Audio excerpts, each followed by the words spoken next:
Welcome back to the Pigskin Podcast. Ben Pherson, Jason Feldman, Feldy.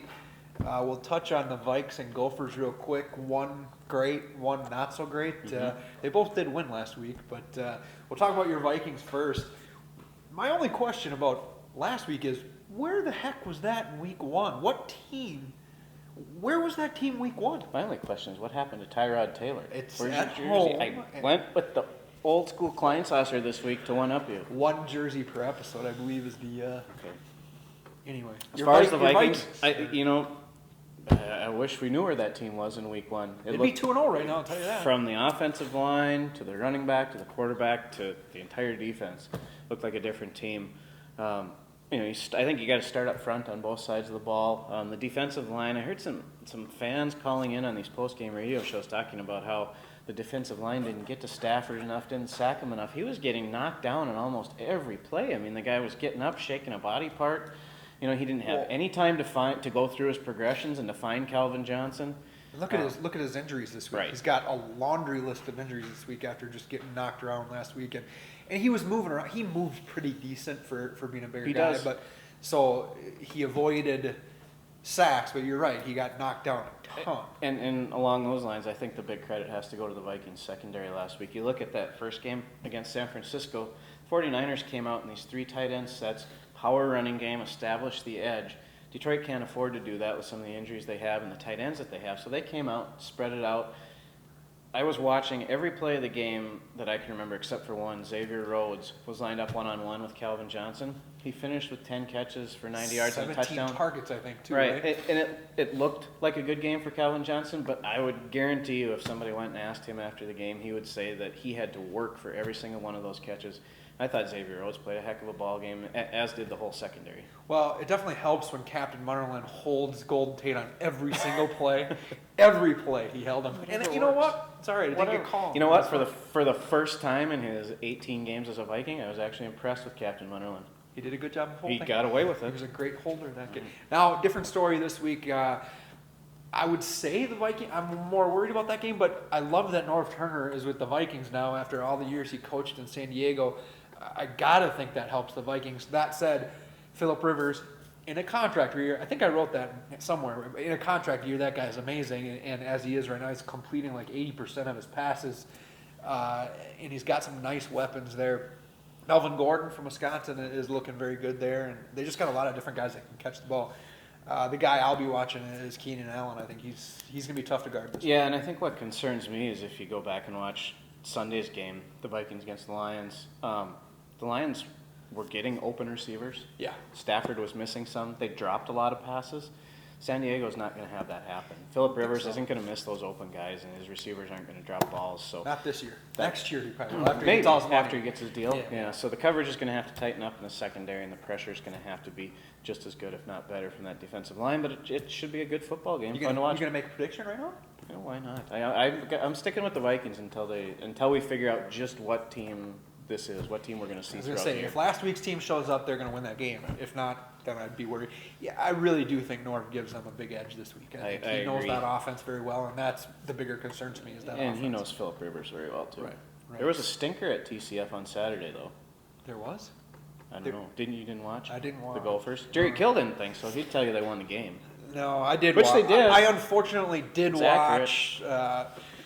It was bad. It was really, really, really bad. I don't understand why Coach Kill's getting offended, or seemingly offended, I should say, about the questions about his quarterback. They are certainly warranted at this point. And I don't know how we don't see Croft a little bit this week. I don't think Jerry Kill is willing to bench Leitner at this point, and I understand that. I'm okay with that. But if he comes out and has a bad first half, then the second half needs to not be Mitch Leitner. That's just the way it is right now. I think you got to find somebody who can give that team a chance to win. And yeah, they won, but when you're beating teams that you're favored to win by 25 points, when you're beating them by a field goal, that's not good. And I feel bad for the defense in all of this because people are saying the Gophers played a bad game. They didn't. The offense played a bad game. The defense did everything it was supposed to do, didn't give up a point. But you touched on Jerry Kill. For the first time, it seems like he showed some thin skin, and maybe for the first time in his whatever 3+ years here, he was actually facing some criticism, and rightfully so.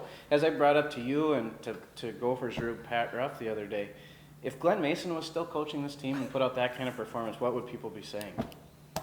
And that's why Jerry Kill is coming under fire a little bit, and he doesn't like it. It's fair. I have no problem with it. I mean, you did touch on that defense. That defense is incredible right now. I mean, I think I saw somewhere they are, when you grade them out, they graded as like the top defense in the secondary for sure.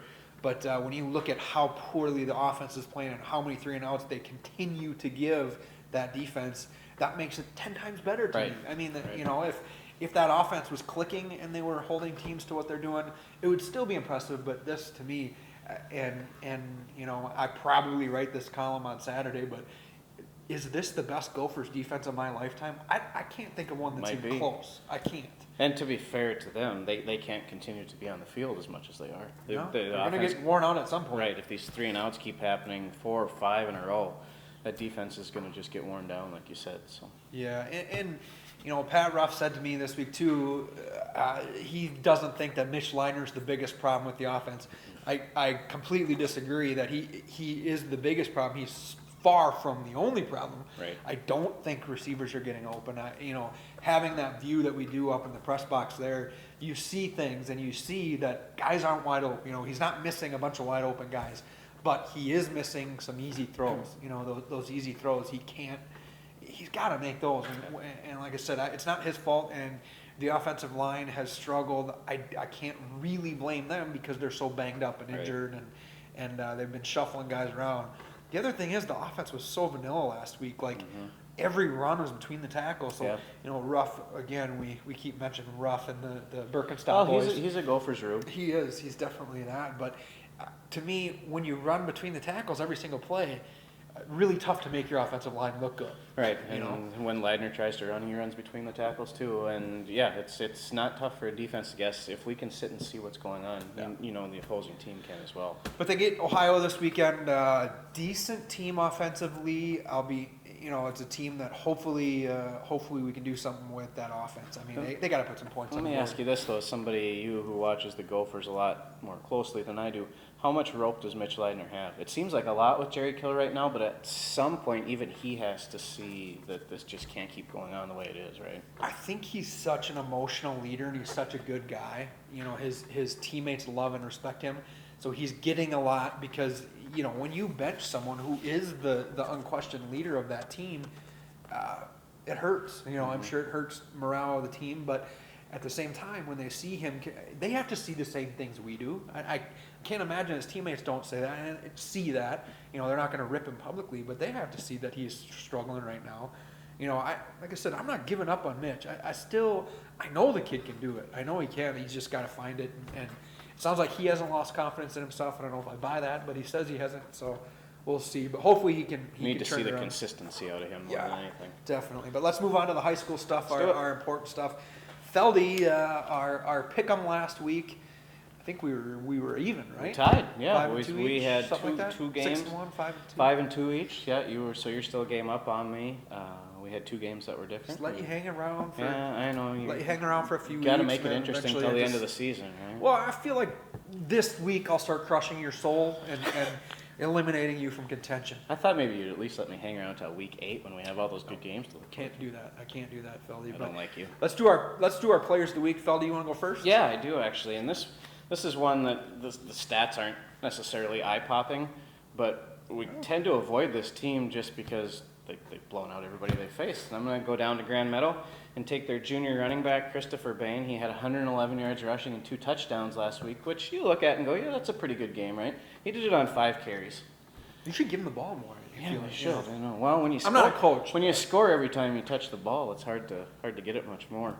Grand Meadow moved to 5-0, still number 1 in the state. Still looking at that big showdown with number 2 Spring Grove last week of the regular season. So I was pitching that in our meeting this week. I said we should pitch moving that Spring Grove Grand Meadow game to RCTC because we could have 2 other undefeated teams facing off there that night. Week 8, Stewartville is at Lourdes, and I'd be surprised if both those teams weren't undefeated. Bring those 2 9-man games. Let's bump the Lourdes game back a little bit and do that 9-man game right before it. It'd be a fun Tell me night that of people football. wouldn't go watch Yeah. that. I'd go watch that. I'd pay to see that. 4 unbeaten teams possibly. I think I'm supposed to be in the office answering calls that night, but I'd leave to go watch that. Duck out for a little bit. And watch I should that. mention that Bain's game came in a 60-12 win at West Lutheran, which is up in Plymouth. So that's a little bit of a haul for the Larks, playing in these new districts. That's a long road trip for a regular season game. Sub-districts, I can't keep quad them straight. district. I don't. Can we just call it the Southeast Conference still? I'd like to. Okay. But Who's your guy this week, Pherson? there were a lot of good at performing, a lot of good running backs, but I got to go with Ryan Wolf from Wabasha Kellogg. Just an incredible game. I'm going to call him the Wolf of Wabasha. I think that's a good name for him. 225 yards rushing with 3 touchdowns and 100 yards passing with another touchdown. It's a pretty good name. It's a decent game and a blowout win over Hayfield, and that program has had some rough years, but looks like they're getting things going a little bit, and Mr. Wolf is helping lead that resurrection there over in Wabasha Kellogg. Good for him. Good for Wabasha. Let's get into this week's games. We got some good ones again. Yeah, At least some teams. a lot with, of good ones. Some teams with similar records, and we're starting to get into some games that are going to have a big impact on section playoff seeding, which is, the big thing this time of year. Everybody wants to fight for that home field advantage, even if it's just one home playoff game. We've seen how much of a difference that can make. Well, and I did a big favor to you personally this week when I picked the games.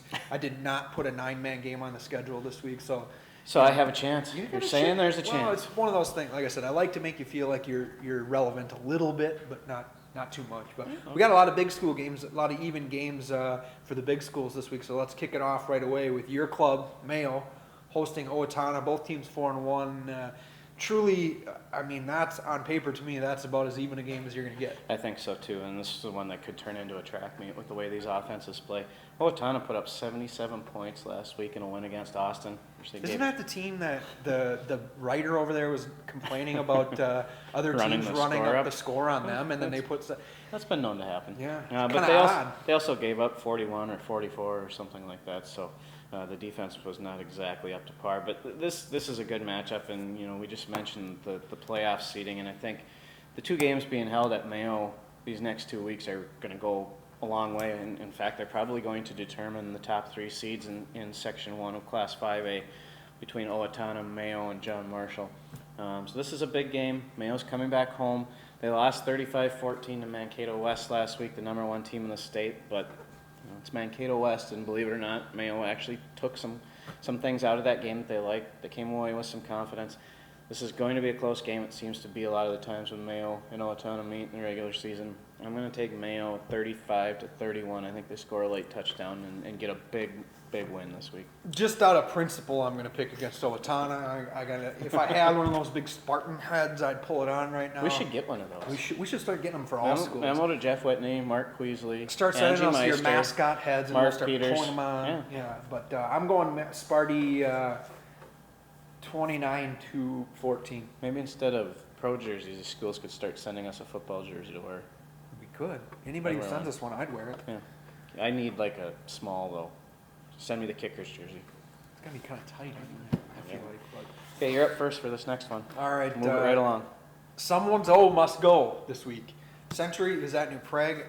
Again, you're talking about tough to pick this game. They're dead even teams. But I got to keep it in Rochester. I got to go with the Panthers. I think if they're going to get a win, this is it right here. They got to go up there and they're pretty hungry. I think they've got enough athletes that they can get this one done. I'm going to go with Century 13, New Prague 6. Yeah, I'm going to take Century 24-14. I've seen both of these teams. I've seen Century twice, watched them last week. Played a really good first half against Mankato East and just kind of came out flat in the second half and didn't get it done. But for an 0-5 team, from talking to the players, talking to the coaching staff afterwards, there's still a lot of confidence there. Like John Vick, the Century coach, said to me after the game last week, everybody gets in the playoffs, so it's about getting healthy and it's about being ready to play at that time. I don't like that. You don't like that? I like Wisconsin. That's the only thing in the whole world that I like Wisconsin about is their high school football playoff format. Is that they eliminate format. Teams from the playoffs? Well, you got to have a winning. You got to win 5 games, or maybe it's 4. Whatever. You got a qualifier like that, or you got to have a winning record in your conference, or 500 or whatever. Right. So, obviously that's tough for bracketing the playoffs, but It makes eliminates 8-0 versus 0-8. Right, You know, which you see way too often. Well, what's the point of that There game? isn't a point. I don't know what the point of that Just is. players hurt. I guess, but all right. So we both took Century there. yeah, we got two the same here. You're gonna have to start picking some different, but we'll stick with the big schools. Northfield at JM. JM's playing at home again this week. Yeah, Just like cater to Pat Ruff rule. It seems like I JM's at guess. home every week. they got to be away the rest of the year. They I would must be. guess, But Either way, I'm picking them. you're going JM. We're going Rockets. Rockets? Yep.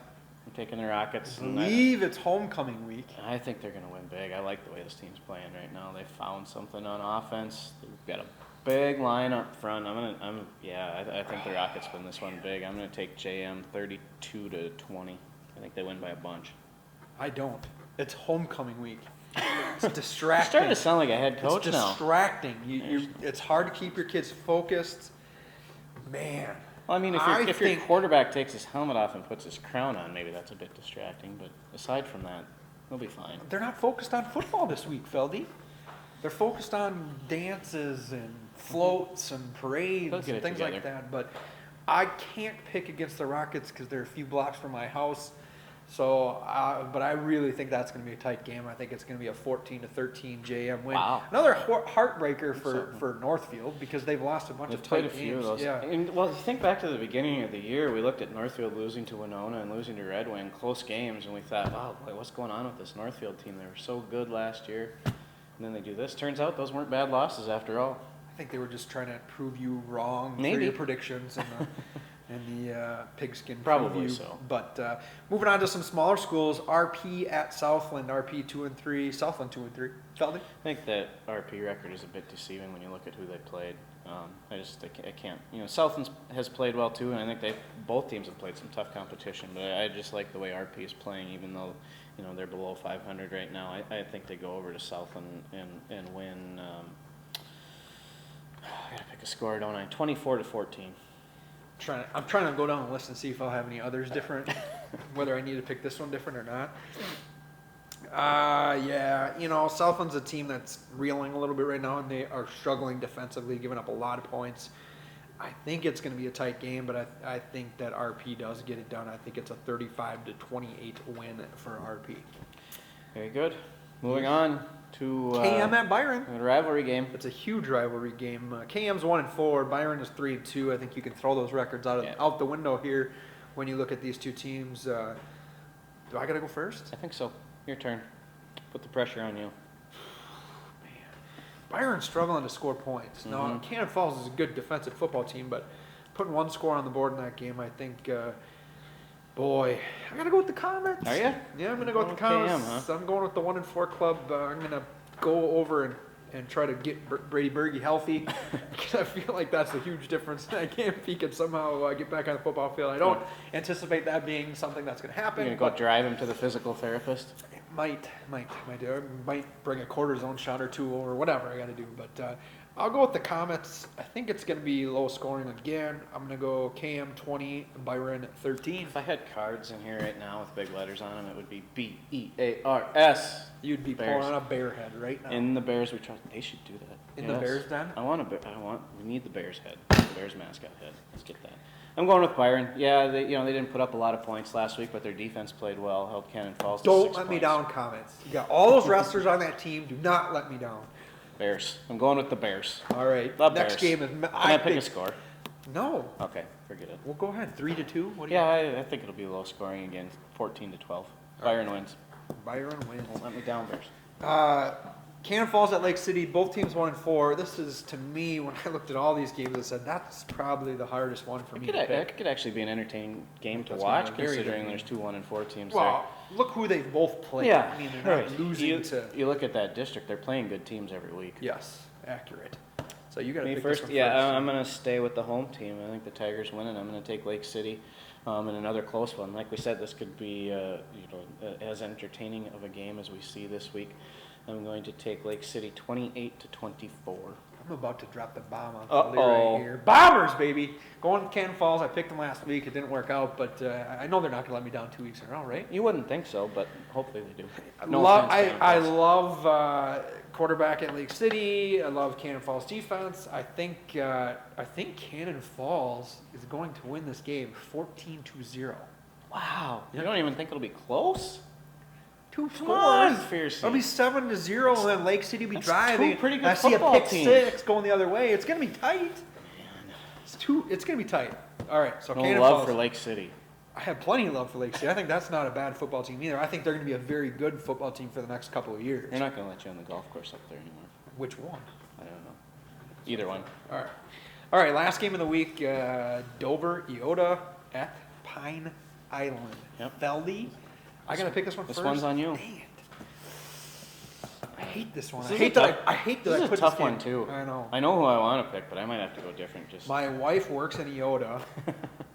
Got a lot of love for the people up in Pine she Island. will for not the- be happy with you. No, she won't. But it's Don't. in Pine Island. Pine Island coming off a win. I still got to go Dover Iota. Are you? Yeah, I'm going to go Dover real tight, 21-20. That was going to be my pick too in a close game, but I think Pine Island. Panthers? I think Pine Island gets the 3 points for playing at home, so we're gonna flip it around and call There's a it spread in this game? Panthers 23-21. Watch out for Pine Island. Be 500. They're coming. You don't want to play them in the playoffs. You don't? They made some noise in the playoffs last year, didn't they? Was it last year that they played well? Yeah, I think they were a little bit of a surprise almost last year. 'Cause Well, they maybe lost a they'll lot of good surprise some teams. people again. Definitely. Panthers over the Eagles. All right. Yeah, I think that's going to be a great football game, actually. That's going to be a tight game. All these games, this is a great week of games. It really is. Almost, I feel like that might be our best slate as far as how hard it is to pick these I games. think it is as far as the games that we've picked all season. 3 different. 7 games this week. I yeah, would probably that's tough. extend my lead to 4 games after That's this week. okay. but, You take your confidence into Friday night, and I'll just Yeah. I'll just I'm stay like over Mitch in the corner, Leibler. nice and quiet. I hope you are. I really hope you are. I'm going to turn it around. But anyway, Go for wrap it 40%. up. Wrap it up. If you like the podcast, let me know. If you don't like it, let Feldy know. Send him a message on Twitter, email him, whatever you got to do. Whatever. I don't mind being called names. Yeah, please do. Yeah. All right. But thanks for watching. We'll see you guys next week.